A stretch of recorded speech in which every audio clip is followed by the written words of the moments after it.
And a lion is but a cat compared to an elephant. And elephants can chase lions away. And, well, elephants go wherever they want. They don't have territories. They roam over hundreds and hundreds of kilometers. And they go wherever they want, and everything moves out of their way. So,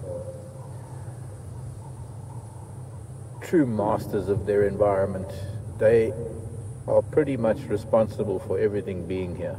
The way elephants and trees have adapted to each other, got really good aim.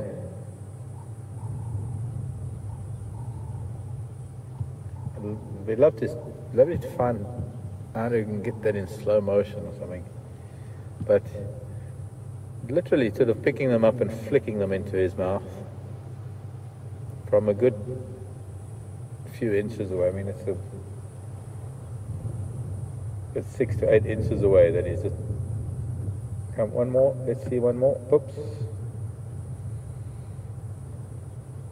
Now, some of you might remember that we've had an elephant that has lost part of its trunk, the tip of its trunk. We've seen a few actually over the years, and people have asked me how it affects their feeding.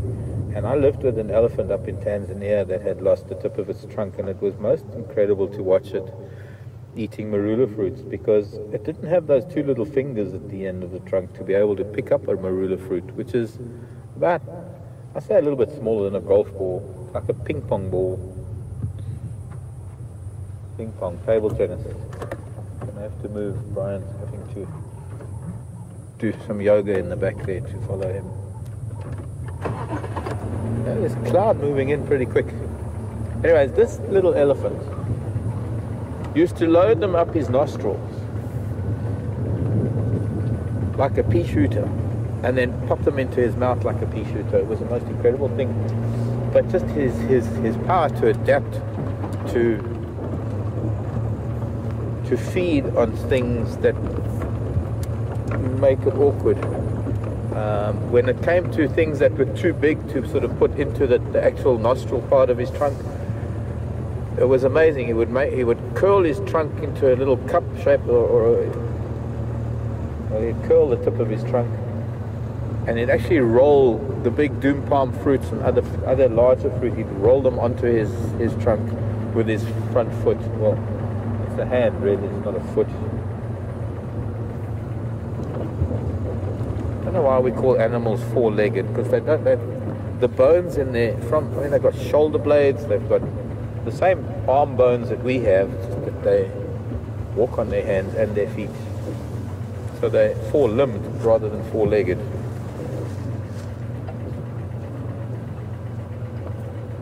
If we look at him, we can see, as he's going to walk past us and we'll be able to see it, and maybe I can do a bit of maneuver there. There's my finger. And what I want to do is, you can see there's his elbow. Let me go move again. We need to go the other side of him so we can see him in the light. At the moment it's a little bit dark because we're looking into the sun. Where are you going, Tembo? Can we walk with you, or can we go with you? I'm going to wait till he goes past, and I'm going to go behind him and onto the western side of him.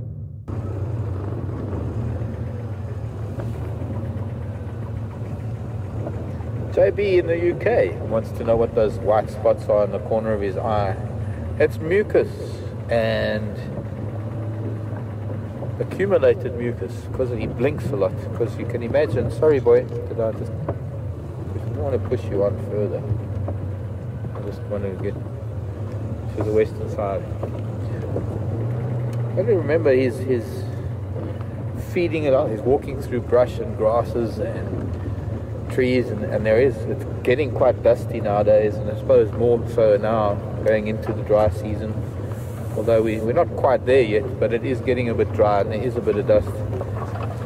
The whole purpose of blinking, much as it is with us humans, the whole purpose of blinking is to get rid of foreign things, dust and other particles on the eye itself, and so by blinking you're actually moving all of that stuff. you're wiping it all off into your lower eyelid, and just the way the eye is situated, it eventually ends up in the corner of the eye, much like it does with us, where our tear ducts are, which is where the eye produces moisture for the eyeball to not dry out.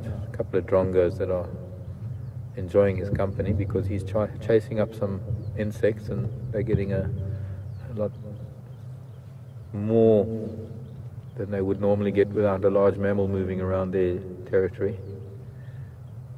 So it's just mucus and dust and particles that his eyes have cleaned. And you find sometimes you'll actually find elephant curling their trunks, the tip of their trunk, into like a little fist, and rubbing their eyes in very much the same way we do when we wake up.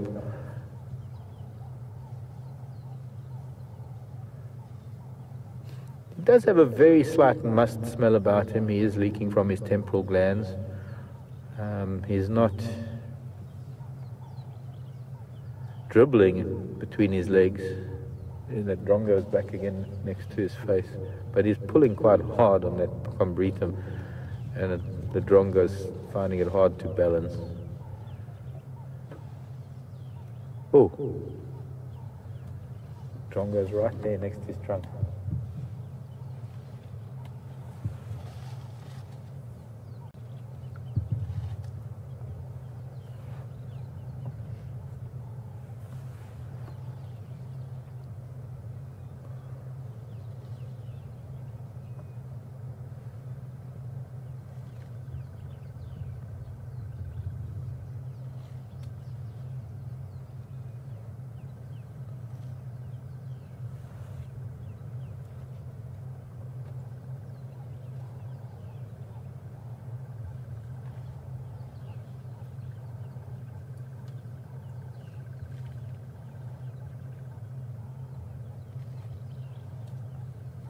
Question from Ellie about Tanzania.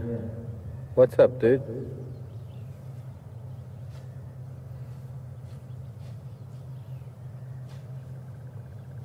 Got a mouthful of this, I think it's Rhodes grass. It's a grass that only really grows on termite mounds, and he's been picking a lot of it. What's that? Something else? Just taking a few leaves. Back to a marula tree to look for fruit. And his accompanying drongos. Ellie was asking a question about game viewing in Tanzania. And Ellie says that she's heard that there is a lot of overcrowding, and it's discouraged her from visiting Tanzania. I have to agree, there are places where it is so overcrowded, and there are no rules like we have here in South Africa, and it's kind of a hard one to monitor. It's a hard one to police. It's a hard one to have the equivalent of what we have here, sort of the guide grading system, where guides are compelled to pass exams and have certificates and qualifications. There is a guide training school in Tanzania. There is a body that governs them, but you'll find a lot of the professional guides that have found their way to the places where it isn't crowded, and where their expertise and their passion and their knowledge comes in handy. The thing is that because there isn't really she's going to chew all the sand off of those roots, pulling up a lot of the zinnia, funnily enough. Just going to chew the grass, the plant part, and drop all the roots. There we go, dropped them all. Shaking sand off of a lot of the roots too. You see, in some of the yeah.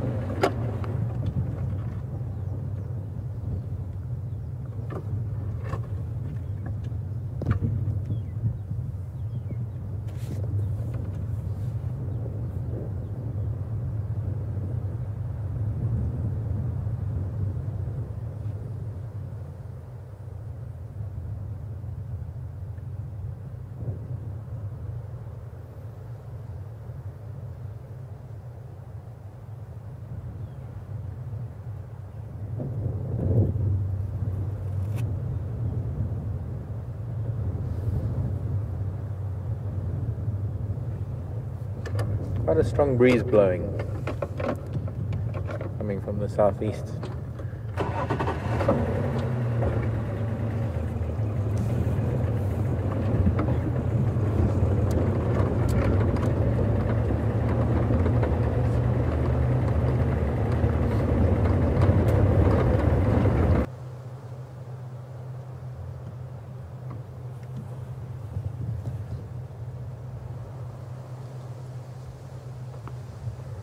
An impala ram that must have lost his horn fighting.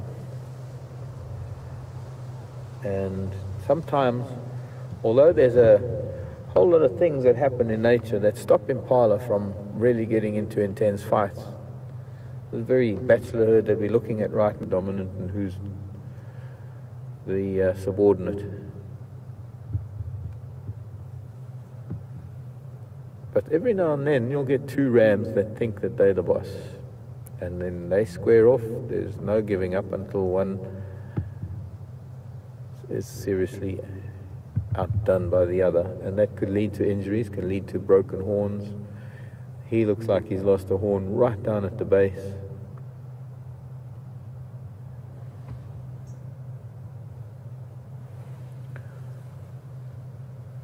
But it looks like it's healed pretty well.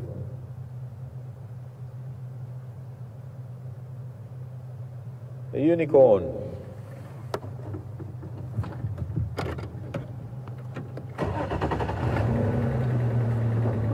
Bye boys, we'll see you later. We're going to see what's down at the dam and then go and look for a zebra or something.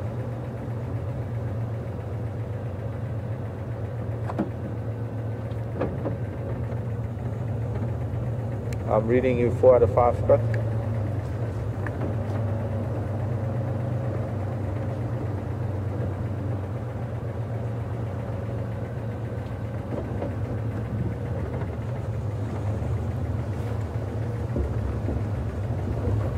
Okay, I came back from the repeaters from down Rebecca's and Philemon's cut line. Just going to have a look down at Treehouse Dam.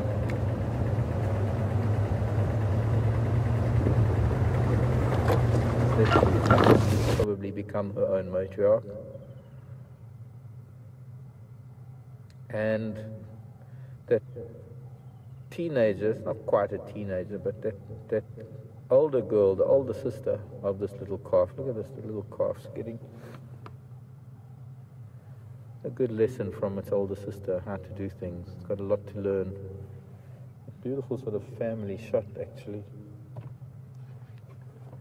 To see a bull with a cow and calf, 2 calves, under a marula tree. It's rather special, actually.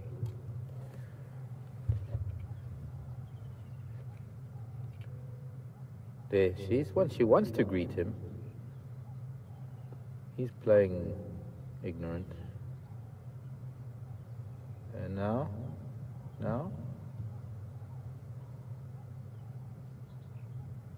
He wants to greet her. She's there. There's the greeting. Just touching each other on the mouth. And he's now also just surreptitiously getting a little bit of a smell of her urine, of her urine, I suppose, that which is dribbled.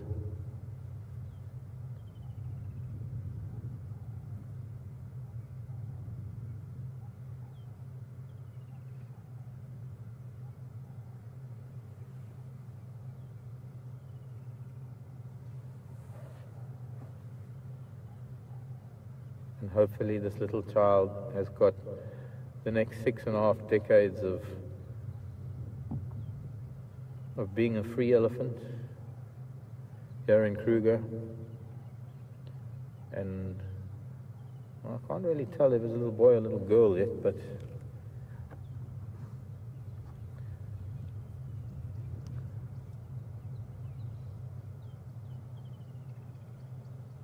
that's a little boy.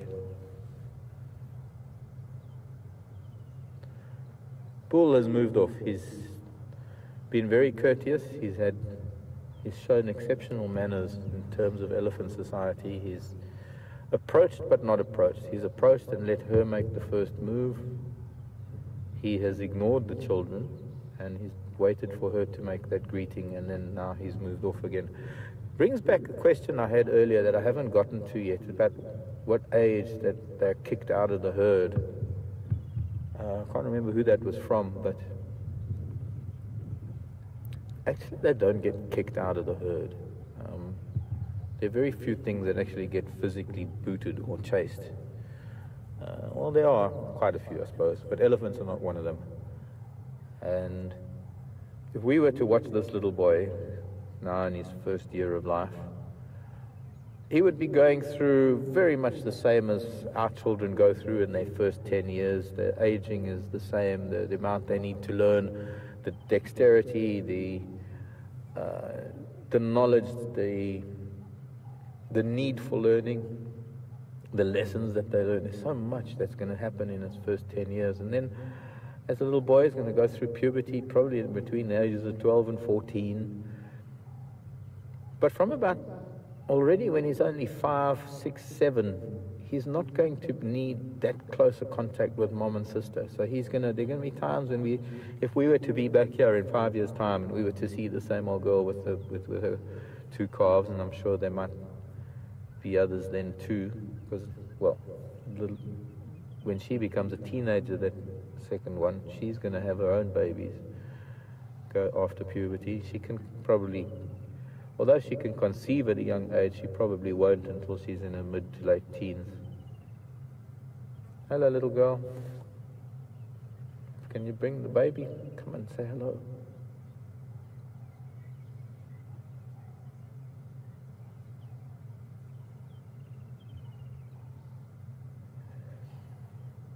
But slowly but surely, a young bull in a herd kind of lags behind a bit for a few years, and then there are times when he'll actually be lagging behind by sometimes even up to a day, depending on where they are. But he'll always be in vocal contact with mom and the family, but he'll seek out more and more his own company and the company of other or younger bulls. How comfortable this little one is with big sister.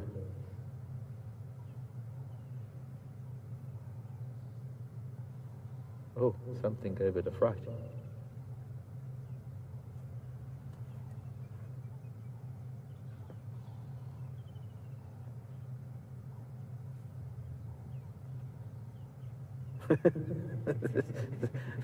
Something must have been moving. Did you see how big sister was feeling with her leg? She was feeling behind her with her hind leg to see where the other little one was. Impala are quite interested in us, or what's going on. Maybe they want to see baby elephant. Little one's backed up to big sister with it. I'm not too sure about things. It's trying to be intimidating. It's trying very hard to be brave.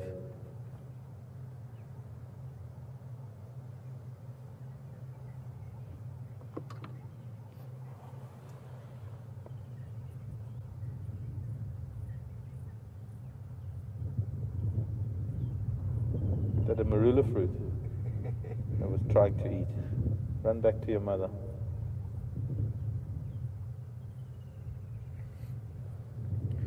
Put into perspective, size-wise, this little child is, oh yes, it is too cute, but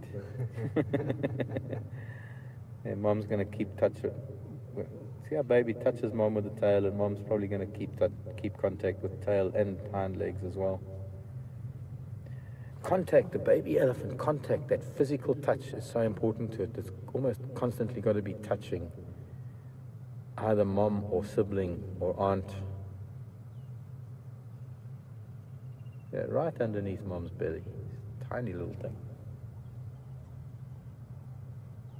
Trying to think of something size-wise. It's probably about as tall as a Great Dane, maybe. Obviously a bit bigger bodied, not as long as a Great Dane would be, but standing about a bit higher than a lab or a German Shepherd.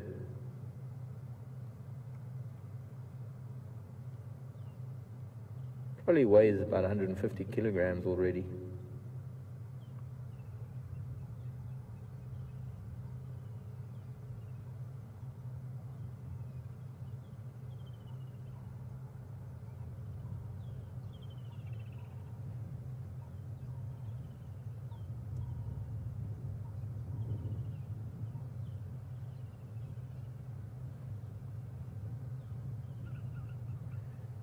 She's probably between 8 and 10, I'd say. She's a small-bodied girl, but she's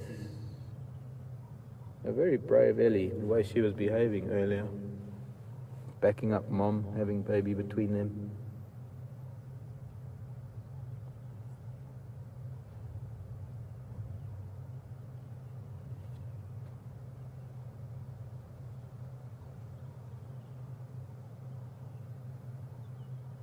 Okay, so back to the bulls, the young boys.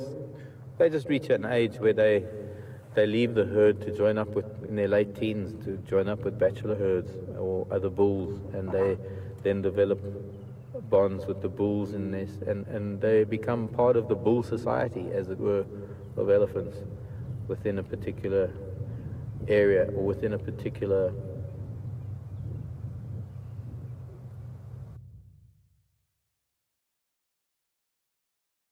that they move in, because they do move over vast areas. But it'll invariably encompass the areas they moved as a calf with the mom and the breeding herds. And as bulls, they then pretty much come into contact with their own families, and I guess in the same sense come into contact with their offspring, and they socialize with them, and they can spend any amount of time with them, sometimes a couple of minutes, as we've seen now. Whether this young male had anything to do with this family or not, we will never know. We'd only really know if we had access to doing genetic profiles, which of course is not going to be easy. But you can get enough genetic material out of dung, but it's just a complicated process. Maybe one day it'll be easy to just sort of do a field test. And the top half of Tarangire National Park, Lake Manyara, part of the Serengeti, for example, are areas where you will find crowding, because anybody can just take a minibus, a pop-top minibus, and go find people at an airport or at a hotel and take them in. You just have to be have the vehicle, really. There's more elephants. There are more elephants just over the ridge. That's why he's moving in this direction relatively fast. I think he's also just connected to them because he's heading in their direction too now. I was wondering why he was sort of feeding and moving the way he was. Looks like they're on a march to Gari Dam, Juma Waterhole. But in the places that I've lived in Tanzania, I've been very, very lucky. I've only lived in very remote places, and those remote places have been so exclusive that it's only been myself and the guides that I work with and our vehicles for the most part. But it's also been areas where I've been allowed to do walking safaris, almost wilderness areas where there are no roads. It's just vast, thousands and thousands of square kilometers of elephants. I would live my days out there if I could, I'm going to beat you to the ladies, Mr. Ellie. I'm going to see them too. But I think they're kind of marching. Are you going to feed on that sickle bush? That's a beautiful shot though, standing on the mound. That's too much to miss up. But there I can see just on the horizon, there's an Ellie cow.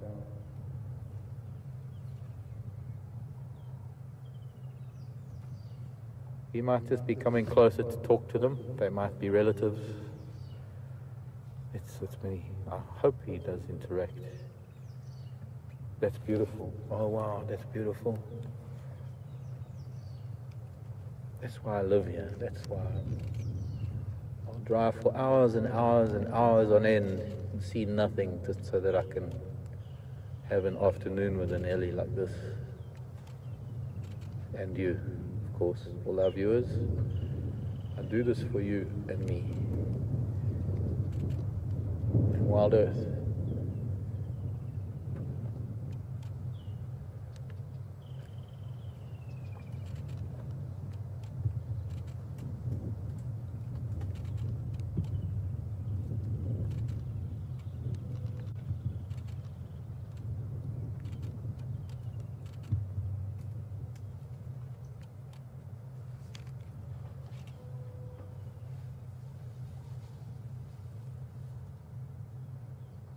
He's still heading north at a bit more than an amble, bit more than a kind of gait that an elephant bull walks at when he's, now he's slowed down a bit.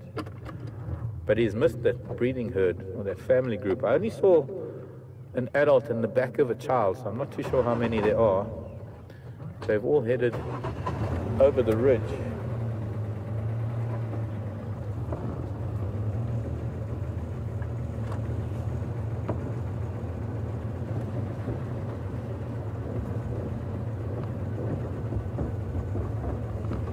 I wonder if he is going to be meeting up with them. So I'm going to just leave him briefly. I want to go and see who that is, elephant-wise. But mostly because, well, they can talk to each other. At this distance, they undoubtedly have been. There she is.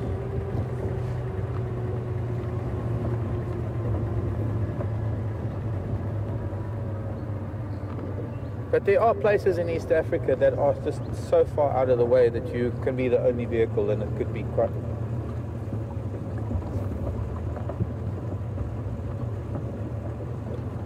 When do boy elephants get booted out of the herd? I think that's from halal. But as I was saying, there are areas of Tanzania that are really wonderful, and some of the best elephant areas. Oh, she's got a tiny little one.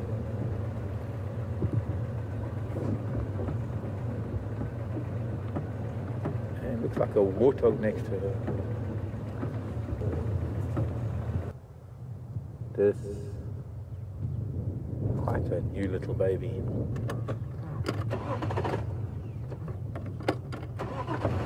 They are downwind of us, so she knows we're here, little one. And there he is, he's wandering this way now. I think he's picked up their scent of where they've been walking, and he's now coming over this way. And I'm hoping that we're going to see a little bit of interaction. What's really interesting with elephants is when they haven't seen each other for a while and they know each other, which I'm sure they do. Funnily enough, here's some monarchs mating. A lot of monarchs out here on quarantine at the moment, African monarchs.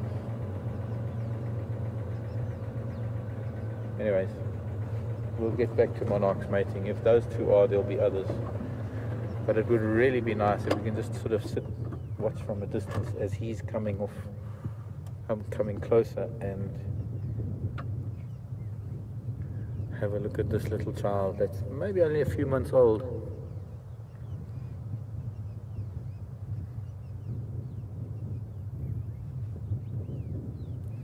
So tiny, it still fits under mom's belly.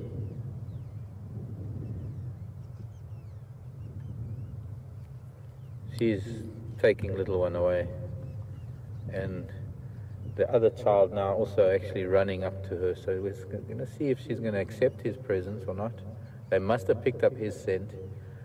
Now, oh, look at that. She's actually taking the kids away. She's not interested in him at all, and it has nothing to do with us. I have to be honest with you. They did have our scent. They didn't react to it at all because they were accustomed to vehicles. He's heading back towards them now. But he's keeping his distance. He's not going straight towards them, as one normally doesn't do that. You don't walk straight up.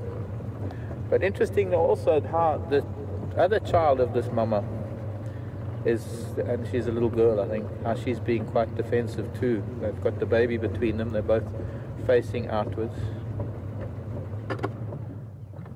So let's see what this is about. Now she's coming back to the bull. Maybe they just picked up the scent of something, or something wasn't right for her.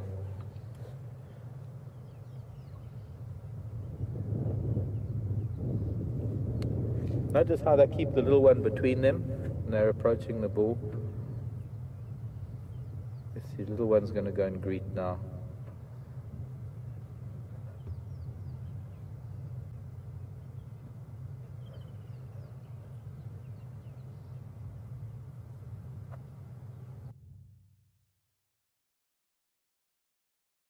Whoever you're greeting, Um,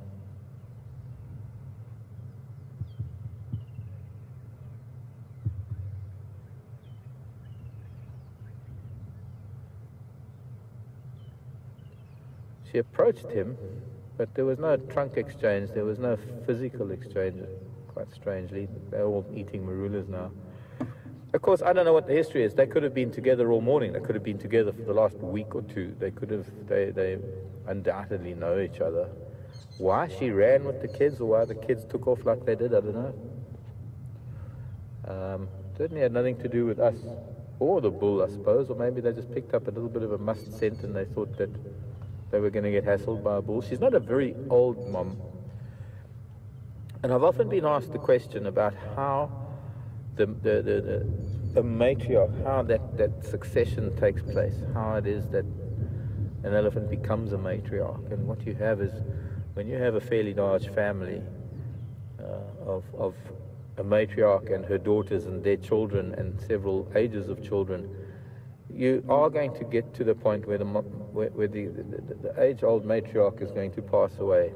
And when she does, she will have passed on enough knowledge to all of her daughters, who up till that point would have been quite happy under her, with her guiding them. But by the time she passes on, she will have been able to enlighten them and teach them enough for them to become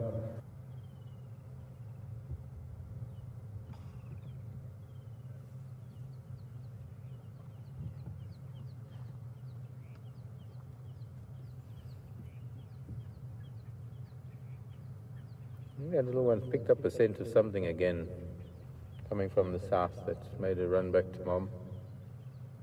Annette, I think it is, asking a question if there's any plant species that's in danger because of overutilization by elephants. Here, no. I wouldn't say that we have a problem here. There are areas where they are overutilizing the vegetation, very specific areas where, I suppose it's like up in Chobe, on the Chobe River, Chobe National Park in Botswana, where a lot of elephants are forced into a really small corridor, as it were, along the Chobe River, so that she's feeling, because yeah, she's feeling with her back leg, trying to feel where the youngster is, so that she doesn't back up into him. But he'll touch her now. There we go. She was stretching out with one of her legs. They're amazingly tactile, these animals. Well, they're just elephants. It's hard to see them as animals, since we as humans seem to consider animals just being these mindless, thoughtless creatures. But every animal that you can see on the planet has all the same organs that we have, so there's no reason why they can't feel things and think things and experience things. But elephants are just these wonderful big beings that are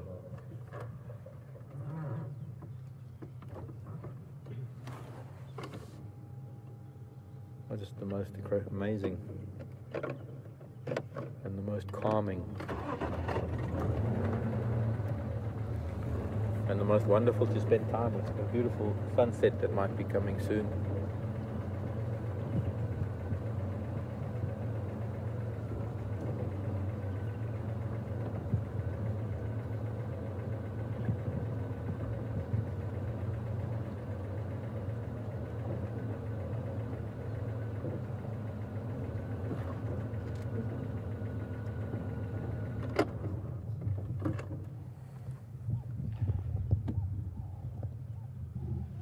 We're on quarantine. I think that if I can just explain it, there's a white pole just behind her. That's the mast, the whole antenna that helps with the broadcast.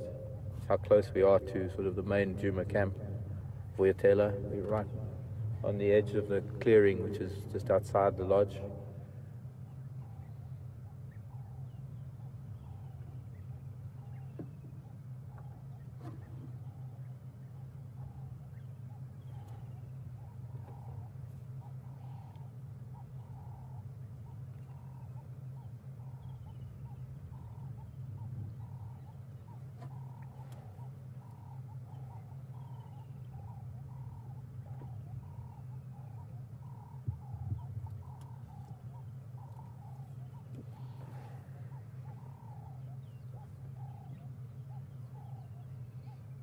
want a drink. The other one's playing with a stick. Hello, Ryan. Ryan's in Utah. Nice to hear from you, Ryan. Do animals here have a fight or flight response, or do they only have a flight response? Ryan, animals everywhere, every single living creature, whether it's an insect or no matter what it is, there is a built-in fight or flight reaction to anything. That is why in a lot of cases, no matter what species, whether it might appear to be harmless, sometimes the safety zone of an animal is so intense that that attack is the best form of defense. And that's why you find sometimes even antelope or what might appear to be a harmless animal actually think to what animals actually do. And being a behavioral trait, being something that is governed by more than just that instinctive reaction to fight or flee. There are a whole range of other options that animals can resort to, but it's a behavioral thing, so it's not as cut and dried as knowing that either one or the other is going to happen.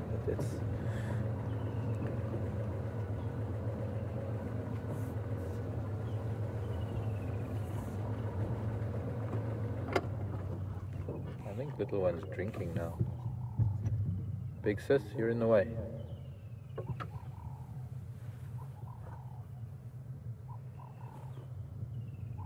But I don't know anything really. Well, I suppose there are a lot of animals that will prefer to just flee rather than fight. But I think it all, no matter what species it is, no matter where in the world, I think no matter what species it is, you are going to get a reaction out of it. And I suppose it all depends on at which point they feel threatened, and that might be just by your presence as a human, or it might be because you want to touch it or pick it up, or you're inhibiting it or engaging it in ways that it doesn't want. And even a bunny rabbit will bite if it doesn't like what you're doing. Look at that little one drinking now. I was hoping we were going to see that. Curls the trunk up.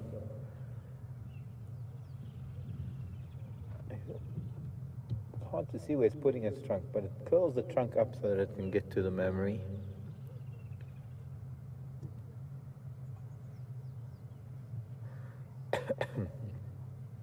And quite accommodatingly, Mom is just standing there letting it drink. She's actually just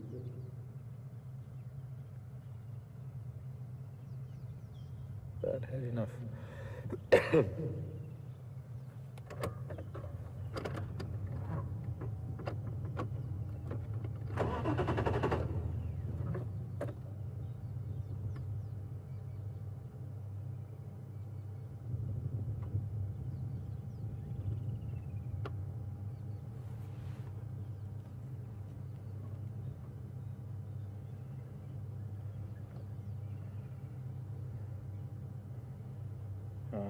Just getting news about lion.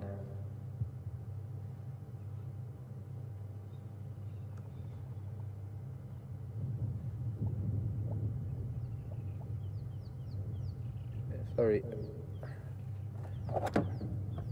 Alex, sorry, I had to turn you down. I had the other radio going.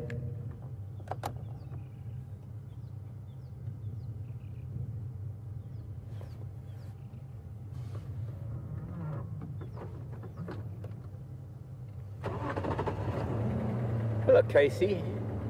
In that they are pretty protective over it. And if there was any threat, we would see that they would hold that baby really, really tight, close in between it, if they had a big enough pack. But the only thing we really got to consider that might make a move on a baby elephant is lion. And although there are lion that hunt elephant in other parts of Africa, and even in Kruger, there is a pride that I believe have been hunting lion. Not lion, hunting elephant, especially babies. Because that is a very look at that. He's pushing against sister's shoulder. It's so cute. Like trying to engage her in play, and she just wants to eat. Headbutting. I've had a baby elephant that size headbutt me. Here in the Sabi Sand in the mid-90s. That I used to visit every day after lunch. It was on an open area on the opposite side of the lodge, very similar to this, in fact almost identical. Except instead of a dam there was the sand river. Look at that little thing. It wants to play and sister just wants to eat. And I just love to go and have a play game of rough and tumble and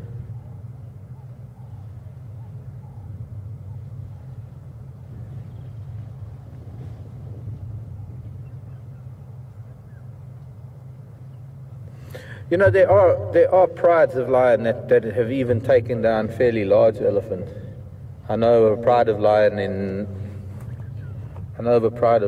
Tanzania. There's of course a lot of lion up in Chobe. We were talking about Chobe earlier, where elephant populations are quite high numbers, and a lot of elephant have to get to the Chobe River, to a very small area of the Chobe River for their daily water.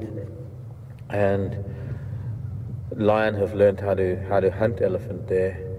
But I don't think any of our lion, it would take a long time for them to suss it out and learn that they've got to separate cows and calves. They've got to cause havoc at night to be able to split them up. But you see, there's another factor that are fairly high, like in Botswana. There are certain social bonds and certain things that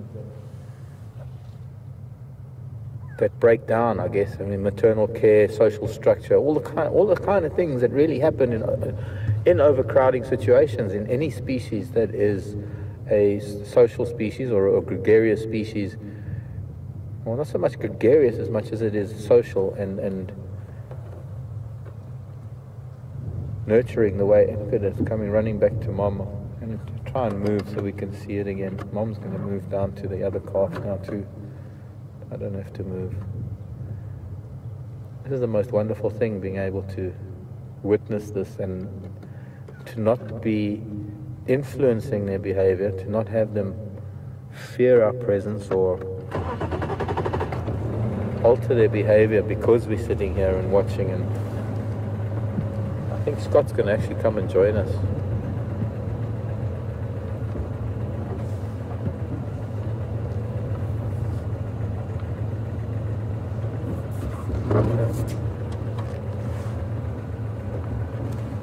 Kind of a pretty sunset. What I'm gonna do, I'm gonna just get to a little bit to the east of them, so we can maybe just get a nice early sunset shot here. Just show you what that's like. We've got a herd of impala in front of us that we've been seeing in the background for a long time.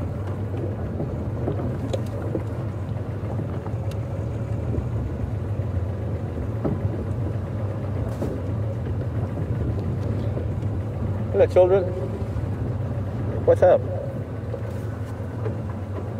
What you doing? You're watching baby elephants. You're all intrigued, aren't you? You're all nervous because there's a bit of wind. And their ears are all forward. Their ears are all listening intently. And the big ram that's about to chase them all. We can park here next to this wattle because she's not going to come to the wattle. She might come past to one of the other marula trees. It's not a wattle, sorry, it's a silver cluster leaf.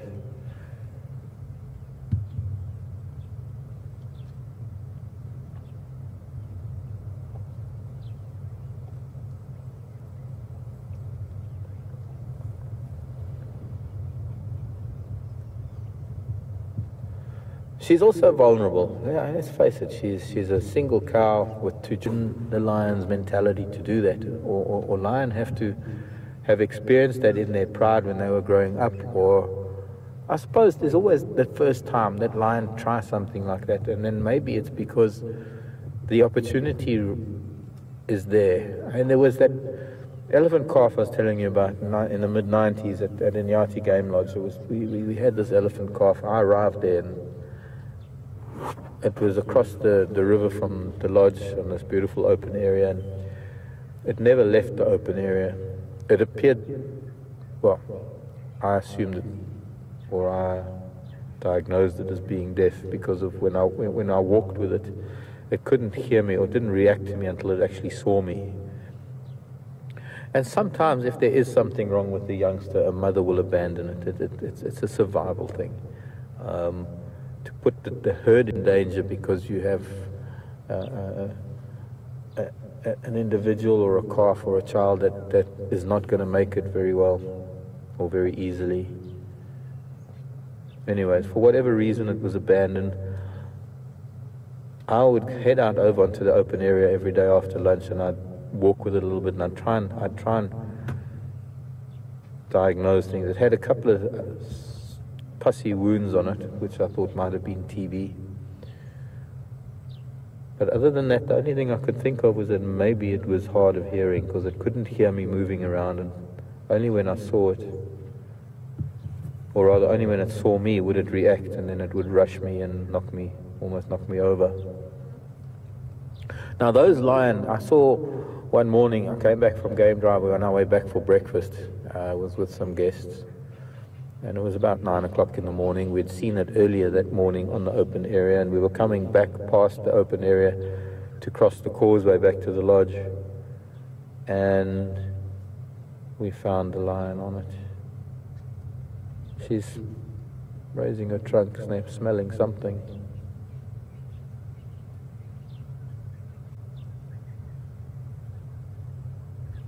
Off to get some water, I think, or the next marula tree. Trunks up, catching the air.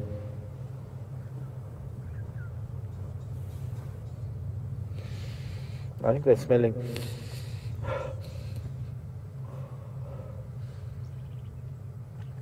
I don't know, maybe there's rain in the air. Look, rubbing the eye. Mama was doing what I was mentioning. That's why she doesn't have any of those white little things in her eye, because she's been rubbing her eyes.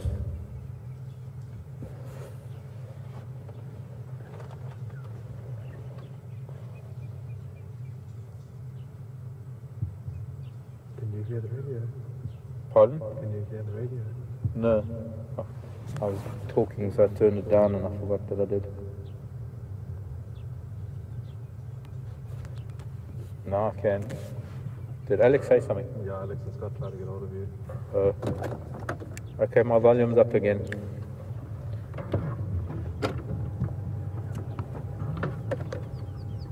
Sorry, I had it turned down.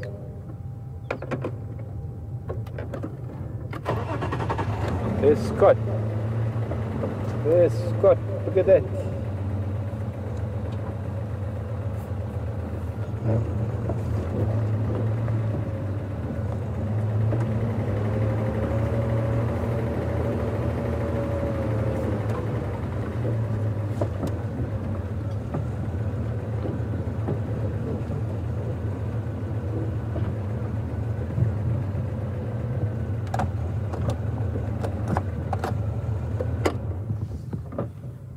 Scott and Wiem.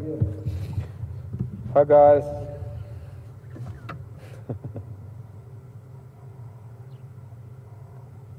This is goodbye to Scott Day today. My farewell to you, Scott. Okay, Scotty, my farewell to you. Although not what she's doing now, but just having Ellie's on cam with you in the background.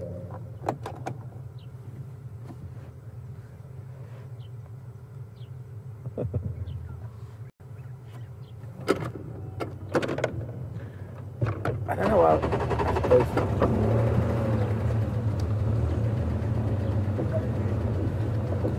something we should have maybe done a little bit more of in hindsight over the last couple of months is actually share a sighting like this and be together in a way so we could all be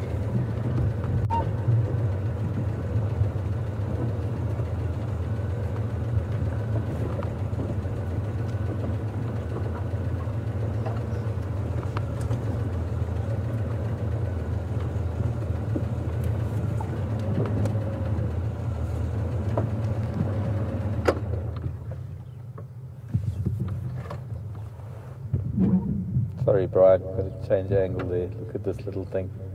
This is absolutely gorgeous. I need to take, I haven't even taken one photograph of it yet. And now, Mum,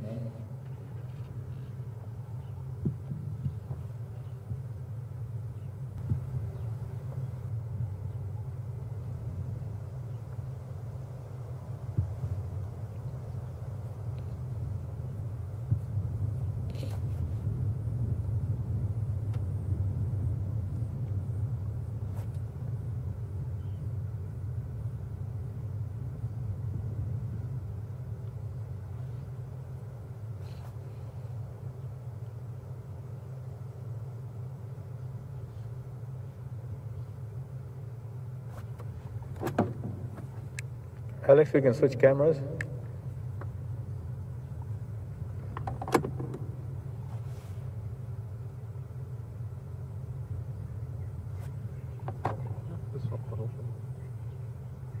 No, that's fine. Swap audio.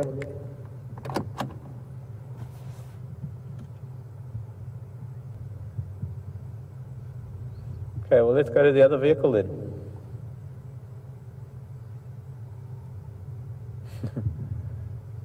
That is incredible. Well, isn't this just an absolutely amazing sighting, and so happy to be able to be sharing it with you, Marc, Brian, VM and Alex, all of us here together. This really just is an absolutely phenomenal baby is. And they're going to be coming or walking right past us. This is so lucky.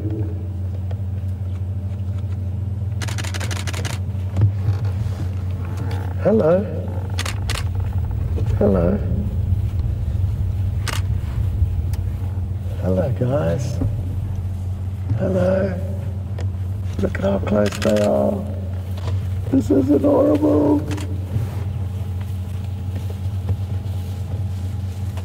Wow, that is just something else. Whew. That, you don't get any better than, I don't think. They are just too cute to even describe, all of them, the way they came up to us like that. That was incredible. And I couldn't really have asked for any form of a better farewell than that. That was just truly too good. When is our luck gonna run out? I am not. Yeah. That was your. I've been with them for an hour and I've been wishing that they would come up to my vehicle and they came to say goodbye to you. Yeah. And they know that I'm going to be here for another couple of days. Exactly. But with that little thing, I think they're going to go and check out Little House on the Prairie. Okay, well, after you, and maybe Alex can switch over back to you guys, and then we'll keep swapping.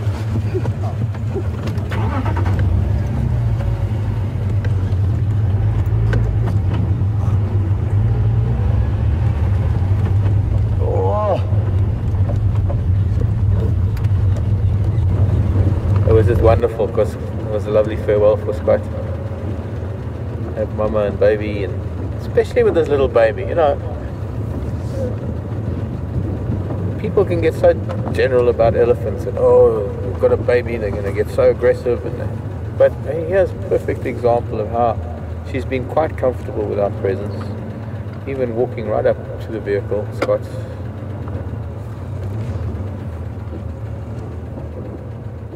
Back under a marula tree, beautiful big duo marula tree here, two of them.